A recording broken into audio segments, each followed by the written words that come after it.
prayer doesn't feel like a burden or an obligation. It feels natural. ஜெபம் ஒரு சுமையாகவோ அல்லது ஒரு கடமையாகவோ உணர்வதில்லை. அது இயற்கையாக இருப்பதை உணர்கிறோம். இயற்கை. யாரோ உங்களை பாரப்படுத்துகிறாங்க, ஜெபம் பண்ணு அப்படின்னு என்ன ஆகுது? எங்களுக்கு பாரம் உண்டாகுது.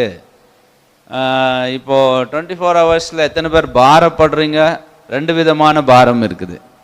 ஒன்று, ஜெபித்து கண்ணீரோடு பாரத்தோடு ஜெபிக்கிற ஒரு பாரம் இருக்குது. இன்னொன்று, இப்படி வச்சுட்டாங்களப்பா ஒரு மாதம் எங்கேயும் போக முடியல, வர முடியல. அதான் மத்தியானம் ஆனால் சிலருக்கு தூங்குகிற நேரம், மிட் நைட்டில் தூங்குகிற நேரம், காலையில் எழுந்துக்க முடியாத நேரங்களெல்லாம் ஜெபம் வச்சுட்டாங்க. என்ன பண்ணுறதுனே தெரில, வேறு வழி இல்லை, இது எப்போ முடியும் அப்படிங்கிற ஒரு பாரம் கூட உண்டாகலாம். அப்படி ஜெபிக்கக்கூடாது.